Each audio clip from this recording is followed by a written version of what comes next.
لله نحمده ونستعينه ونستغفره نعوذ بالله من شرور أنفسنا ومن سيئات أعمالنا من يهدي الله فلا مضل له ومن يضلل فلا تجد له وليا مرشدا أشهد أن لا إله إلا الله وحده لا شريك له وأشهد أن محمدا عبده ورسوله صفي من خلقه وحبيبه والصلاة والسلام على أشرف الأنبياء والمرسلين محمد مصطفى صلى الله عليه وسلم وعلى آله وأصحابه أجمعين.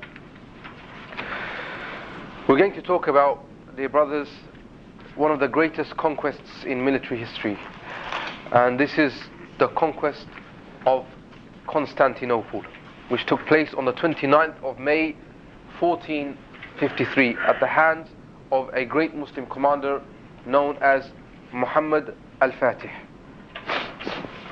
Now this city has been prophesied that it will be conquered by Prophet Muhammad sallallahu alaihi wasallam himself. When he was asked the question by the Sahaba, O Messenger of Allah, which of the two cities will be conquered first, Constantinople or Rome? He said it will be Constantinople. And another hadith narrated by Imam Ahmad in his Musnad, he said, ليفتحن قسطنطينية على رجل على في يد رجل فلنعم أمير أميرها وَلَنِعْمَ جَيْشُهَا أو وَلَنِعْمَ جَيْشُ ذَلِكَ أو كما قال. He said that Constantinople will be conquered at the hands of a man. So blessed be the emir of that conquest, and blessed be that army. And so, as a result, ever since the time of the Sahaba, they have wanted to conquer Constantinople because they wanted to be that blessed army and they wanted to be that blessed emir. Now, the city of Constantinople, it was regarded as, at that time, one of the most important and largest cities of the world.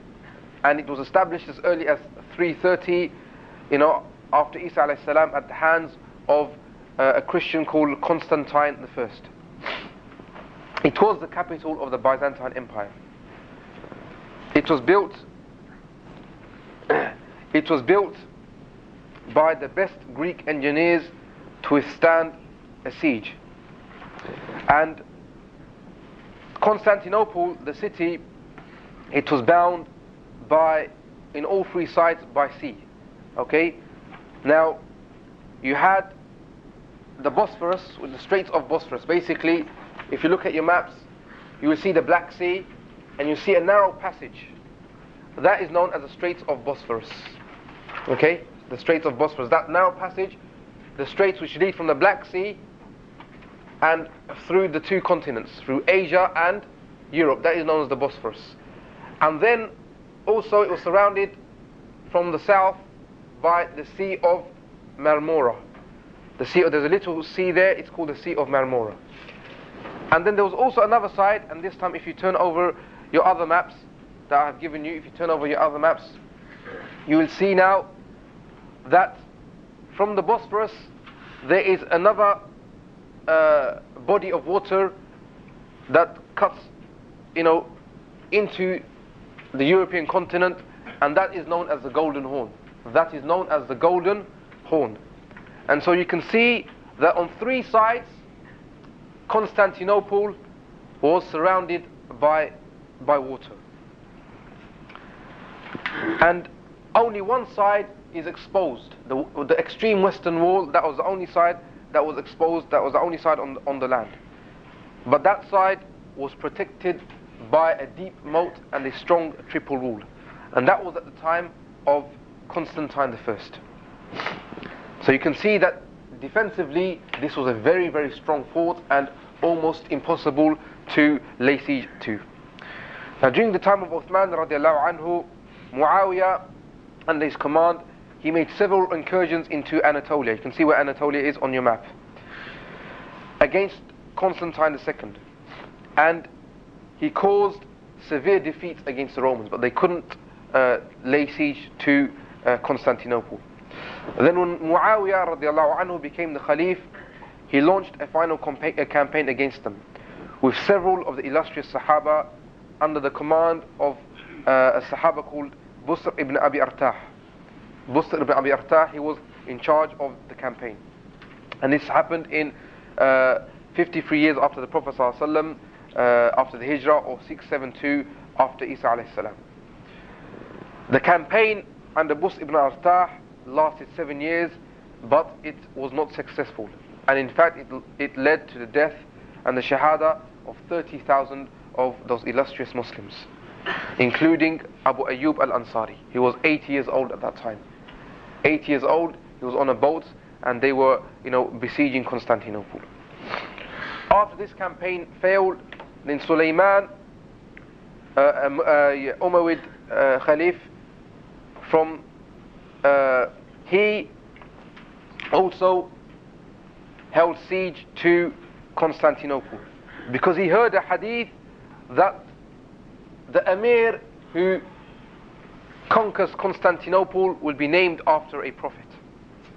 He heard this hadith, and his name was Sulaiman, so he thought that it will be me, and so he tried all efforts to conquer Constantinople, and he gathered a grand army of 180,000 of the Muslims, and had a very strong naval force also to attack Constantinople. It's impossible to attack Constantinople only by land forces. You must attack it through a naval invasion as well. And he ordered the building of more than 1,800 ships to attack Constantinople. Now the mistake that Sulaiman made is that he entrusted on a Christian man called Leo. Now Leo was to trick the emperor of Constantinople, and he was to take the city, and then he was going to submit the city to Sulaiman. And Leo he wasn't a big emperor or a big king, but Sulaiman thought he could use this man, this Christian. And when Leo caused a revolt inside Constantinople and took over the city, he then refused to surrender the city to Sulaiman. In fact, he attacked the ships of Sulaiman, and a battle raged, and the Muslims, they suffered a very, very, very heavy defeat. Many of the Muslims lost their lives, and out of the 1,800 ships that were sent, very few of the ships, they came back. So this was a real disgrace for the Muslims, and as a result, when Sulaiman, he died, then Umar ibn Abdul Aziz, he became the next caliph, and he immediately ordered all the troops to go back, and he raised the siege after the death of Sulaiman. Okay, in the time of Umar ibn Abdul Aziz. Umar ibn Abdul Aziz, his time of Khilafah wasn't known by lots of conquests, rather he concentrated in rebuilding the Islamic Khilafah. And so, after this very disastrous siege and these incidents with Leo, the Muslims, they didn't hold siege to Constantinople for more than 735 years. They left Constantinople alone because they knew how difficult it was. And then later, when the Uthmani Khilafah came into existence under the command of one of the caliphs at that time, his name was Bayezid, he managed to held the city to siege in the year 1393. And he almost conquered it. But what happened is the Mongols, under the name of a commander called Timurlan, they started to ravage the Uthmani lands, and therefore he had to lift the siege and go back and sort out the Mongol invasion, and therefore he couldn't be sieged at the time of Bayezid. And then Murad II, several times he tried also to take over the city, but all efforts were in vain.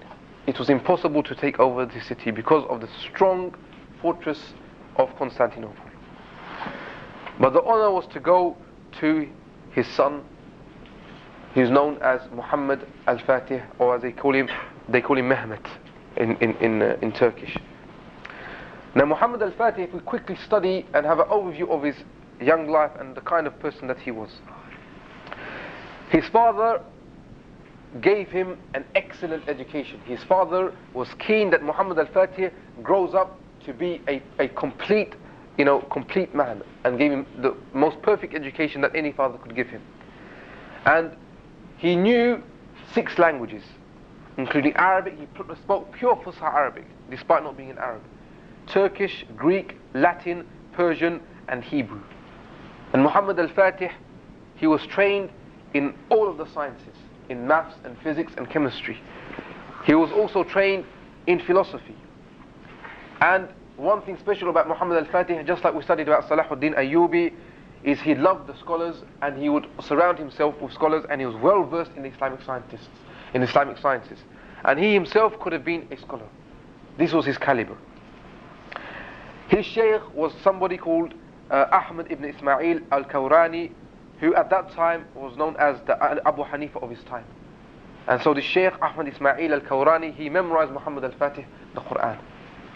And this, Muhammad al-Fatih himself, just to show how sincere he was in studying knowledge, he would make contact with the Shaykh of Imam al-Suyuti. Okay, and we know who Imam al-Suyuti was. Muhammad al-Fatih would be in contact with him and send him fatwas and ask him questions. Muhammad al-Fatih, he would engross himself in worship in the night time and would always be praying in the masjid 5 times a day in jama'ah. And he used to hate the life of luxury. The life of luxury was something that he shunned, and especially in sitting with the company of jokers and people who used to fool around. He was also trained as a superb horseman and a superb soldier. And one thing that Muhammad al-Fatih did from an early age is he studied the losses of the Muslims when they tried to capture Constantinople. He studied Constantinople and the history of Constantinople and the fortress of Constantinople. And he heard a hadith, this hadith that we spoke about, that Constantinople will be conquered at the hands of a man, so blessed indeed will be that man, and blessed will be the army. And this hadith, when he was a very young lad, it inspired him. And he said to himself that I want to be that leader. I want to be that man that will conquer Constantinople. Now, when Muhammad al-Fatih was 12 years old, because of his brilliance and his superb intellect, his father, Murad II, he abdicated. Murad II got very tired of all the politics and all the difficulties in running a state, and he wanted to isolate himself and concentrate in ibadah. So he allowed Muhammad al-Fatih to take the reins of power when he was only 12 years old. But after internal problems and revolts, and because the enemies were threatening the borders, his father had to come back into power and rule again once as a caliph. And then his father, when he died in 1451, Muhammad al-Fatih, at the age of 19, he became again the caliph of the Muslims. So he was the caliph of the Muslims at the age of 19, of the whole of the Uthmani Khilafah at the age of 19. And many of us here, we have surpassed 19 by many years.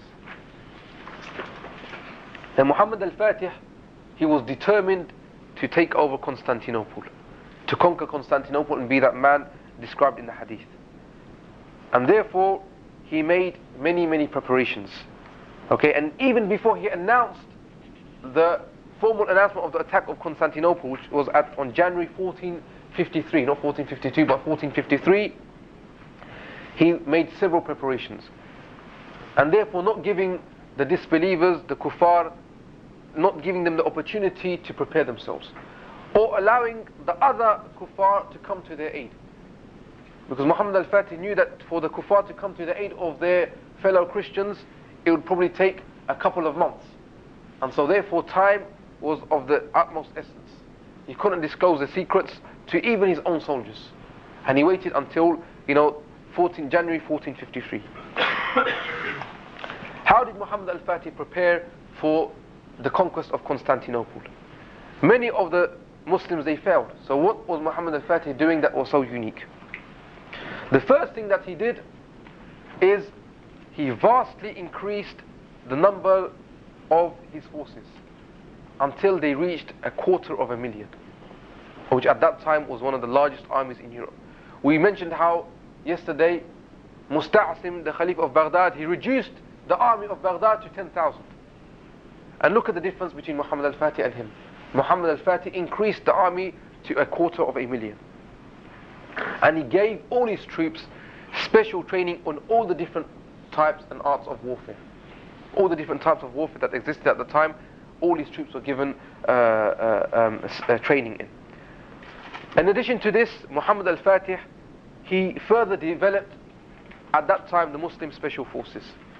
Because this idea of special force actually was invented by the Uthmanis. Because they invented a group of special soldiers that were given special training. They were known as al-Inkishari, the Inkishari forces, or known as the Janissaries in English. And Muhammad al-Fatih gave them extra training and developed them even further. He also nurtured into the soldiers the spirit of jihad, and he constantly told them about the hadith of the conquest of Constantinople. Not only this, like I mentioned yesterday, the good leader, the good Amir, the good Caliph, he would always surround himself with the ulama who had honor and dignity. And Muhammad al-Fatih, just like Muzaffar Qutuz surrounded himself with Al-Aziz ibn Abdul Salam, Muhammad al-Fatih, he surrounded himself and his troops with the scholars of jihad. And they would lift the spirits of the army, and they'd always increase and motivate the army. And then what else did Muhammad al-Fatih do? If you look at your map, you will see on the Straits of Bosphorus, yeah? In Anatolia, the Asian side, the Asian sector, Bayezid had already developed a fortress, okay, all the way up to the Straits of Bosphorus, near the Black Sea. Muhammad al-Fatih, he built a fortress also in parallel to the fortress that Bayezid had built, and he called this fortress on the European side, called Rumeli Hisar. Rumeli Hisar, if you see this on your map, this was the fortress that was built by Muhammad al-Fatih, and if the map was extended even more, you would see Bayezid's fortress. So those fortresses, they lay in parallel to each other. That fortress, Rumeli Hisar, it took 139 days to build, and it was completed on the 31st August 1452. And the purpose of this fortress was as such. These fortresses were supported by huge cannons, and any ship that was sailing from the Black Sea down the Straits of Bosphorus to bring in goods and supplies into Constantinople, that ship was basically shelled and sunk. So no ships were allowed to bring extra supplies or men to Constantinople. So basically there was an economic blockade of Constantinople from that side. And despite Constantine XI, who was the emperor at that time, despite his protest, Muhammad al-Fatih, he continued to keep up this operation.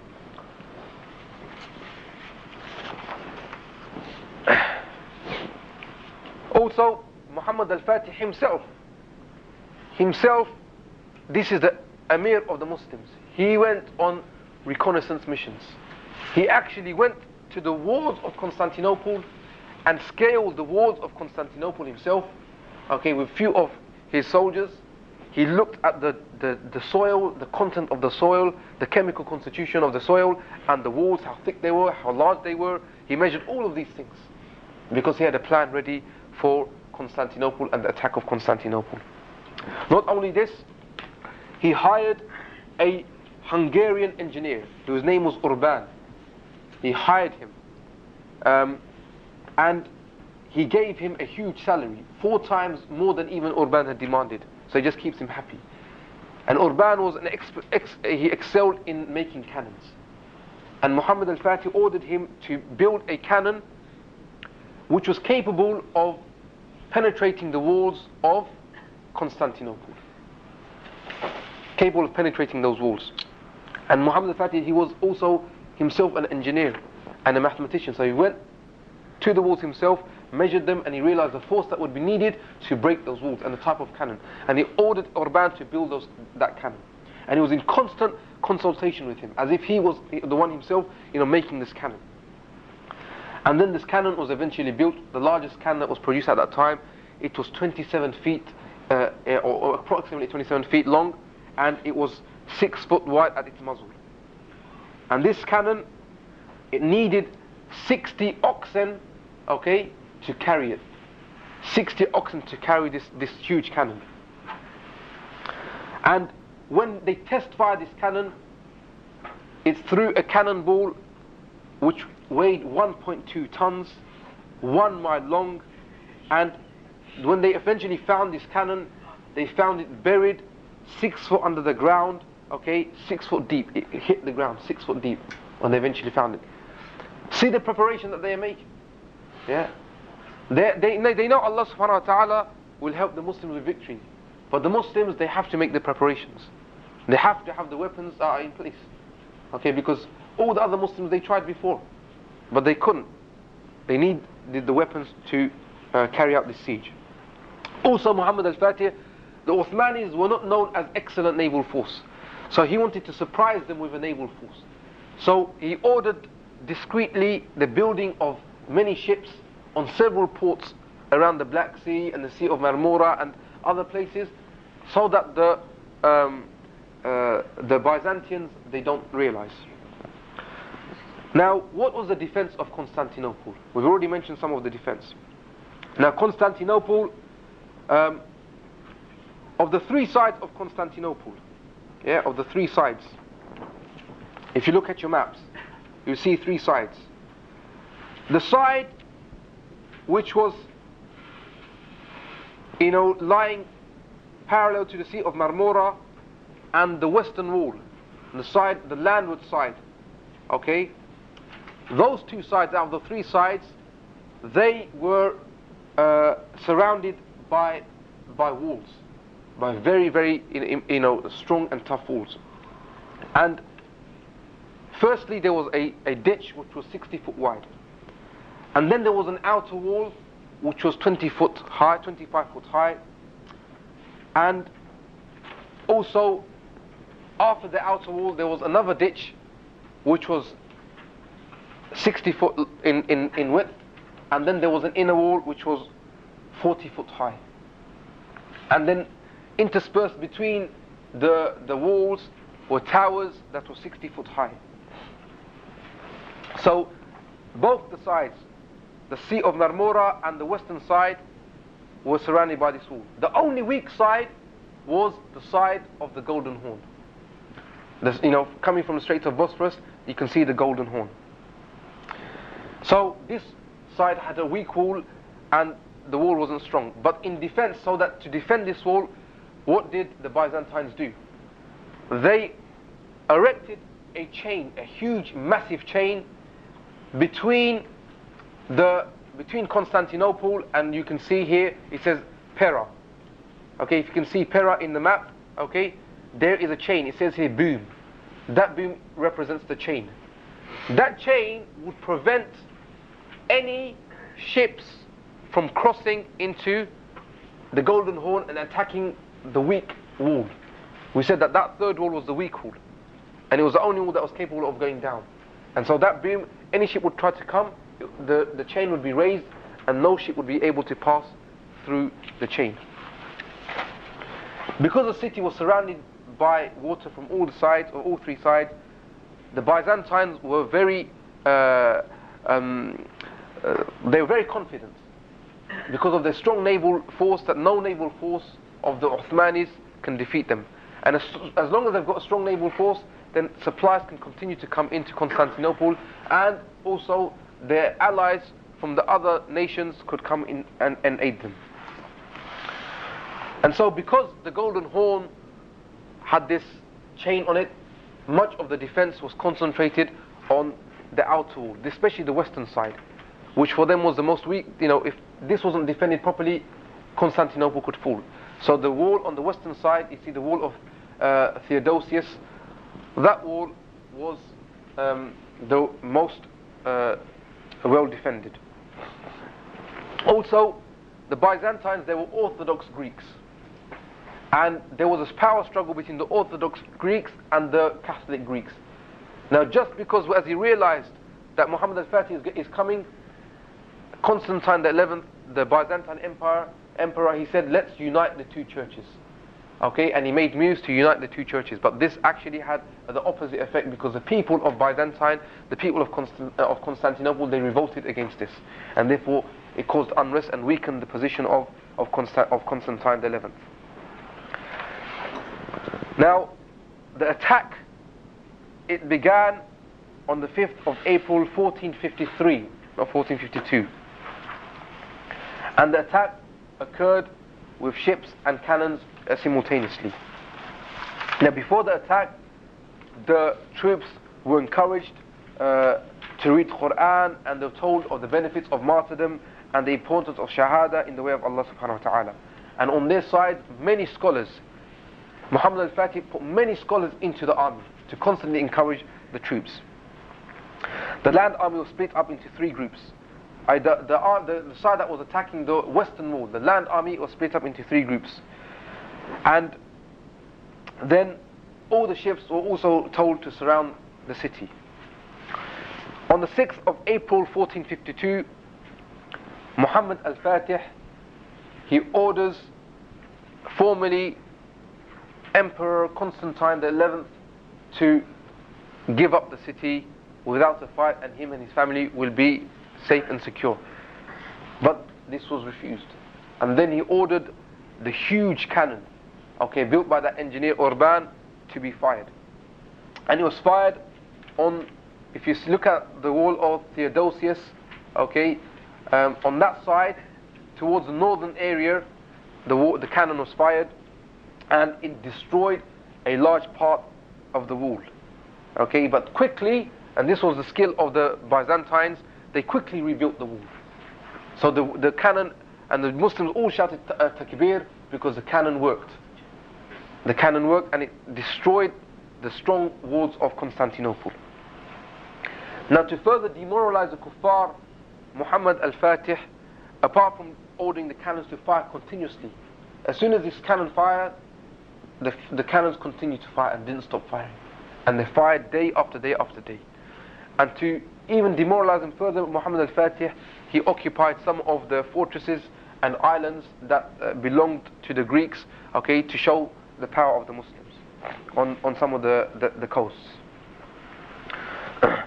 Now, we mentioned this chain which ran across the Golden Horn, and none of the Muslims, they were able to penetrate this chain. And in fact, by the Byzantine Empire, Constantine XI, he called for the help of his ally Justinian. And Justinian, he was an extremely shrewd commander, and he brought with him 700 of his elite guards, and they managed to break through. There were only 5 ships. They managed to break through the Muslim armada, and they managed basically the chain was lowered for them, and Justinian's forces could go in, and as soon as the Muslims tried, the chain was raised. Muslims tried, in vain to cross this chain, but many Muslims lost their lives in trying to cross this chain.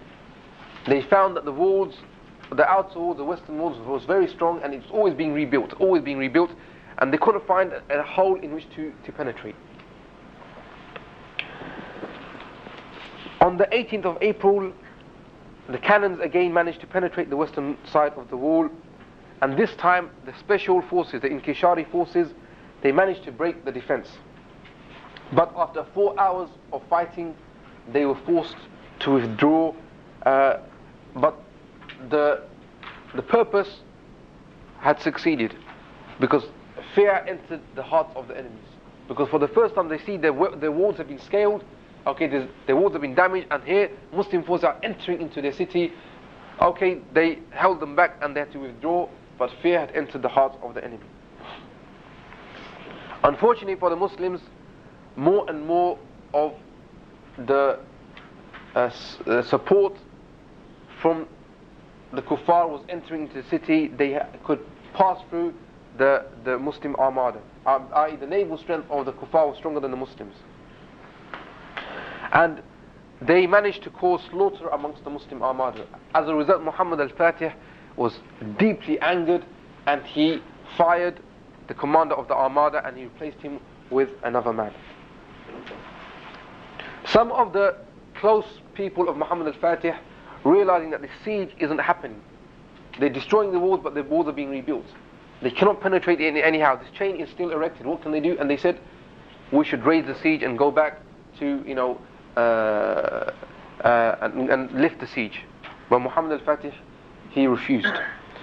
And Muhammad al-Fatih, he realized that there will be no way to take Constantinople unless the weak wall of the Golden Horn, that wall is taken, or that wall is attacked. Because if that wall is attacked, it will mean that all the defense positions that are defending the western wall, they will run from their positions and relocate themselves at the wall of the Golden Horn. Yeah, is that understood by everybody? And therefore, it will divide the power, and this means there will be less men on the western wall, and they could attack the western wall as well. Because at the moment, the western wall was too strong, and those defending the western wall, it was too impregnable. But how is he going to attack? How is he going to go through this chain? And here is one of the greatest military feats in history happened. The greatest military feats in history happened, and it earned the respect, okay, even of the enemies of Muhammad al-Fatih. The enemies, they were Greeks. They said about Muhammad al-Fatih, by this operation that he did, and I'm going to mention it, he has even surpassed Alexander the Great. You know, who was a Greek. He has even surpassed him. And what was this operation that he did? You can see this chain. It's not written down as the boom. They couldn't get through this chain. So, Muhammad al-Fatih, he ordered the cutting down of trees. Alright? But he didn't let the kuffar know. He ordered the cutting down of trees. And then, he also ordered many barrels of grease and oil to be bought. And then on the night of the 21st of April, without the knowledge of the enemies, basically, you see where Rumeli Hisar is, if you go a bit further down, okay, where it's written Bosphorus, from that region, he ordered the logs to be laid on the landward side. They were cut down and they were all laid down all the way up to the Golden Horn. And that path wasn't a straight path. It was hilly, it was mountains, it was woody, it was very difficult.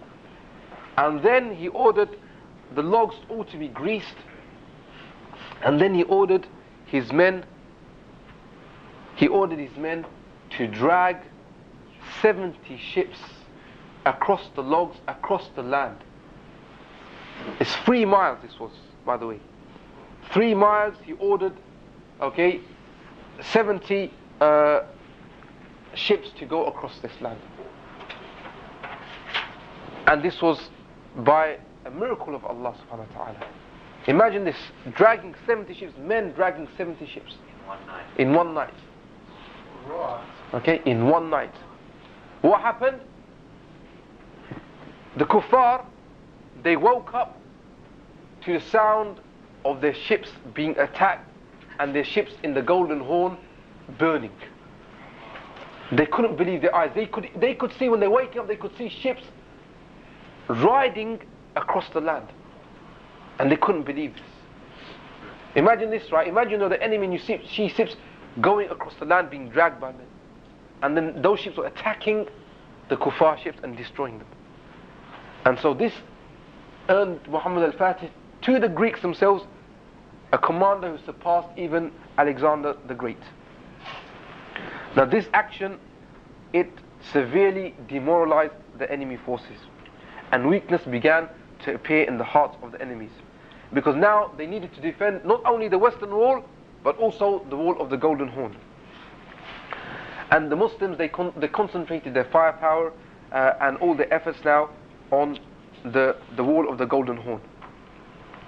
Another method, all of this was done simultaneously. Muhammad al-Fatih also, at the same time, what did he do? He dug tunnels from where he was, from the landward side, right down into the city. He dug tunnels, and the kuffar, they could hear the digging. And the kuffar also dug tunnels to meet the Muslims. And as they're digging tunnels and they see another tunnel, the Muslims thought this was a secret passage. And they took that passage, and the kuffar, they realized that the Muslims were there, and they put hot oil over them and they ambushed them. But did Muhammad al-Fatih stop when all those Muslims were ambushed? No. He continued to dig tunnels. And so the effect was to put fear into the hearts of the enemies. Because, hour after hour, one tunnel is popping up inside the walls of Constantinople, inside the city. And when they manage to, snuff out this tunnel, another tunnel appears, and another. And Muslims that are appearing inside the city, and they don't know how they're doing this. And this had the effect of causing terror into the hearts of the enemy. This is a very important concept, to strike terror into the hearts of the enemy. Allah says, تُرْهِبُونَ بِي عَدُوَّ اللَّهِ وَعَدُوَّكُمْ. So you strike terror, prepare against the utmost of your enemy, your strength to strike terror into the hearts, okay, of the enemy. Okay, and the enemies of Allah subhanahu wa ta'ala. Another strategy that the Muslims used, it wasn't only one strategy, just attack the Golden Horn with these ships. Another strategy, Muhammad Al-Fatih, he ordered the building of huge towers, which are 3 levels. And he ordered those towers to be doused with water, so that if the kuffar would shoot at them with arrows, with fire arrows, then the towers wouldn't burn. And those towers were then basically pushed against the walls of Constantinople, and then the Muslims, they could scale the walls and attack. And the Muslims, they managed to reach the wall, and a fierce fight broke out, but the kuffar was successful in defending Constantinople, and immediately they managed to burn down the tower and everybody that was in it. But Muhammad Al-Fatih, his resilience didn't decrease one bit. He ordered the building of 4 more towers. Immediately he ordered the building of 4 more towers to attack Constantinople. On 24th of May, realizing that Constantinople was probably going to fall, it was being attacked from all sides, the Emperor Constantine XI, he consulted his people about the worsening situation. But they said that they rather preferred to die rather than surrender their city. So they were brave soldiers. Yeah, these Byzantines, you got to give it to them. They stood their ground, and they said, we're going to fight, okay, and get their version of their shahada. Whatever it was in Jahannam somewhere. Then a few incidences happened that completely demoralized them. On the 25th of May, they bought the statue of the Virgin Mary, of Maryam alayhi salam. They bought the statue and they're beginning to worship the statue, because they're saying, give us victory, and they're worshipping the statue. And then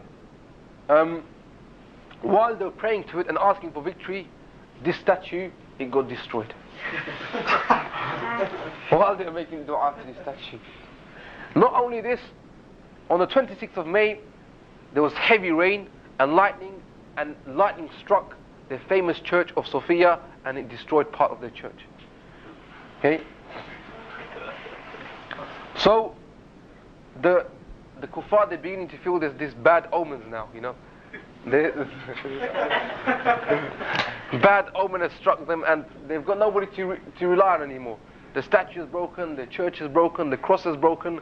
What can they do?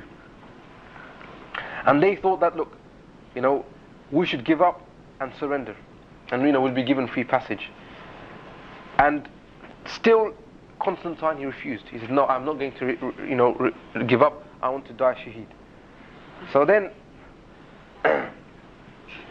Muhammad Al-Fatih, he ordered the cannons to fire constant fire, that the cannon, this huge cannon they had built, it exploded. Okay, and it even killed that engineer, that Hungarian engineer. When it exploded, it killed him. He was shaheed as well. Yes, he was shaheed as well.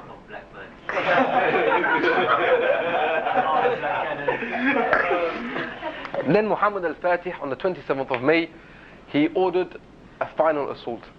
And he said to his troops that make dua this night, and read Quran, and do Qiyam al-Layl, okay? And Muhammad Al-Fatih himself looked at the weakened areas of the wall. Which parts of the wall of Constantinople was weakened? He himself did the inspection, and he ordered all the rest of his troops to rest and make dua and ask forgiveness from Allah subhanahu wa ta'ala. Then on the 28th of May, he ordered the cannons to be fired at the weakened sections of the wall, and he told all his troops to rest. So that whole day, out of all the siege since it began from the 6th of April, this was the day that they had rest in. And so they rested, and the cannons, they continued to fire. And then on the 29th of May, after the day of rest, the Muslims, they attacked from all sides. from land and from sea, from the wall of the Golden Horn, the Western Wall, the wall paralleling the Sea of Marmara, they attacked it. And especially the Western Wall, because the troops had left their posts and gone to the Golden Horn because they thought this is where the firepower was concentrated. Muhammad al-Fatih, he tricked them. He put a lot of the firepower on the Golden Horn. So all the troops, they left the posts on the Western Wall and they went to the posts on the Golden Horn. And then the Muslims, they managed to attack. And so he ordered one wave to attack of the local troops, of the ordinary troops. And that wave attacked, and after a heavy battle, Muhammad al-Fatih and heavy casualties on both sides, he ordered them to go back. And then he ordered fresh troops to attack again the Western Wall, and they attacked.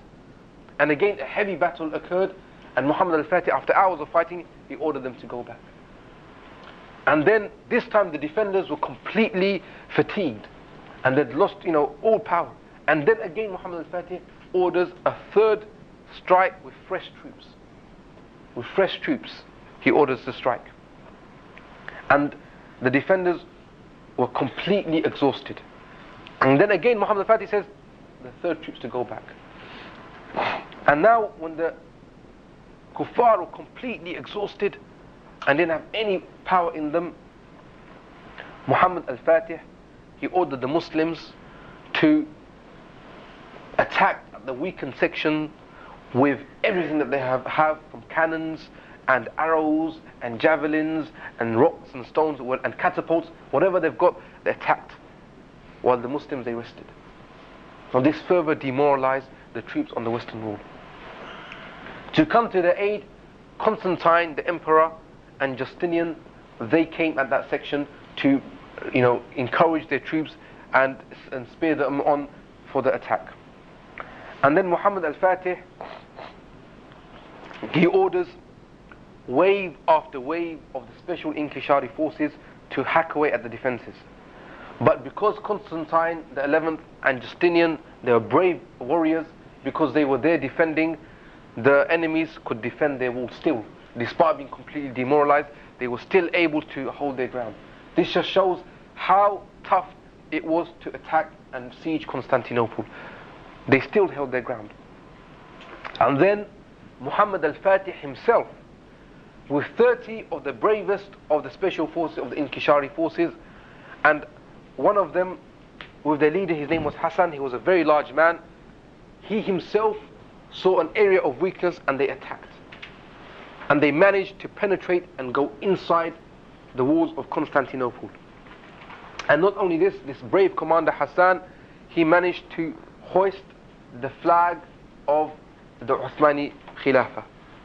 And they hoisted it on a town, on the post of Kekaporta. That was what its name was, Kekaporta. They hoisted this flag. And then, what happened when they hoisted this flag? The troops, the defenders that were on the Golden Horn, they know that the Western Wall is the strongest and the toughest. And they see that this flag has been hoisted. They think that the whole of the wall has been finished and smashed. And they know that this is the strongest wall. And they think, if this is the strongest wall and it's been, it's been sieged and it's been scaled, and the Muslims have been able to raise their flags, what chance do we have? And then they also began to desert, and they began to go away and leave their posts. And soon the Muslim flags were seen hoisted in all areas of the city of Constantinople. And this led to further demoralization, and then the armies, they left their posts, the soldiers left their posts, and they all went and hid inside churches. But the emperor himself, he didn't do this.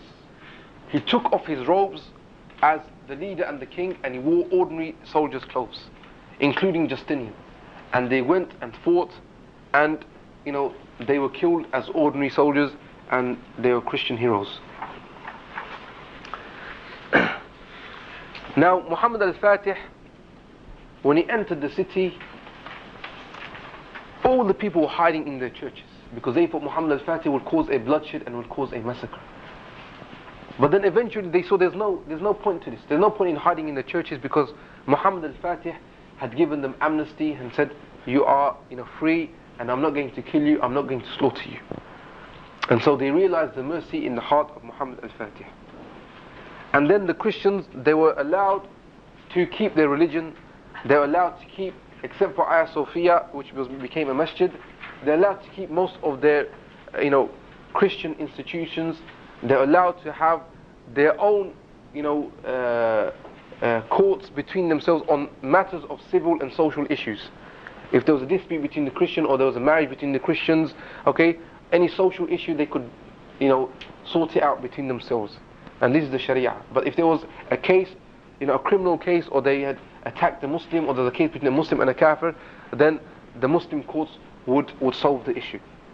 And so the Christians were allowed to live in Constantinople, okay, under the rule of the Muslims. And Muhammad al-Fatih, he renamed Constantinople Istanbul. Okay, Istanbul. And I don't know who turned it into Istanbul, but it should be called Istanbul. Okay. Muhammad al-Fatih didn't stop there. He then conquered Greece, which was at that time known as Trebizond, and it was overrun in 1450. It was also overrun in 1451. Fatih also conquered Athens in 1456. He conquered Bosnia and Serbia in 1459, and the Crimea in 1475. And then Muhammad al-Fatih, he died on the 3rd of May 14, who is regarded by all people, whether they are Muslims or Kuffar, as one of the greatest military leaders in history. And like it has been said, his plans are still studied today at the military institutions of the West. They study him, they study people like Khalid ibn Walid to see how he could conquer Constantinople. And you see, Muhammad al-Fatih, when he started by listening to one hadith. He listened to one hadith, which was that indeed Constantinople will be conquered at the hands of a man, so blessed will be that Emir of the army, and blessed will be the army. And he had the high aim and goal that I want to conquer Constantinople. And you know how old he was when Constantinople was conquered? He was 21 years old. 21 years old. And this was a very serious commander. At 21 years, he did all of this, all this planning and all this thinking he did at the age of 21. And the hadith also says that Constantinople will be conquered first, and then the second city that will be conquered after Constantinople will be Rome. This is in the hadith. When the Sahaba asked which of the two will be conquered first, he said first it will be Constantinople, and then it will be Rome. So maybe here amongst us is somebody, we've heard the hadith for the first time, and maybe we take it upon ourselves to be the conquerors of Rome and the Western world. أقول قولي هذا أستغفر الله لي ولكم سبحانك اللهم وبحمدك أشهد أن لا إله إلا